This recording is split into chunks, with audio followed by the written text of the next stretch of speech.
నిజంగా ఇది ఎంత అన్యాయమనాలో ఇంకేమనాలో కానీ బీసీలకి ప్రతి చోట అన్యాయమే జరుగుతుంది అనడానికి మరో నిదర్శనం ఇది.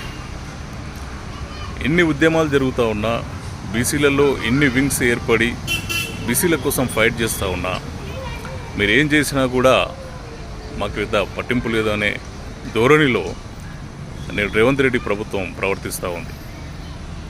సమాచార శాఖ కమిషనర్లుగా 6 సభ్యుల్లో ఒక్క బీసీకి కూడా అవకాశం కల్పించకపోవడం నిజంగా బాధాకరం.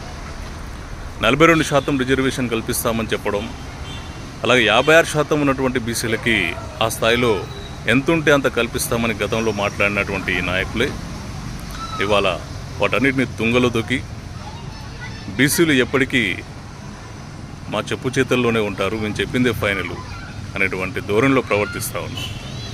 ఇంతమంది జర్నలిస్టులు ఉన్నారు, మీడియాకి పనిచేసే ఎంతో ఎక్స్పీరియన్స్ ఉన్నటువంటి బీసీలు ఎంతోమంది ఉన్నారు. వాళ్ళు ఎవరికీ కూడా అవకాశం ఇవ్వకపోవడం వాళ్ళు నిజంగా కూడా బాధాకరం.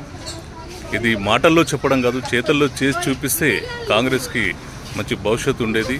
కానీ మరోసారి బీసీలకి డోకా చేసిందని చెప్పడంలో ఎట్లాంటి అతిశయోక్తి లేదు.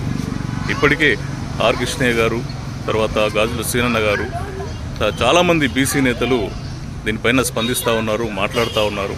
కాబట్టి ప్రభుత్వం ఇప్పటికైనా ఆలోచించి దీంట్లో తగు మార్పులు తీసుకుని బీసీలకి న్యాయం జరిగే విధంగా, బీసీలకి రావాల్సిన వాటా ఖచ్చితంగా ఇచ్చే విధంగా నిర్ణయం తీసుకుంటే కాంగ్రెస్ ప్రభుత్వానికి, కాంగ్రెస్ నాయకులకి భవిష్యత్తులో మంచి జరుగుతుంది. లేదంటే బీసీల్లో వచ్చినటువంటి ఐక్యత మరింత దృఢమై భవిష్యత్తులో కాంగ్రెస్ ప్రభుత్వానికే పెను ప్రమాదంగా మారే అవకాశం కూడా ఉంది.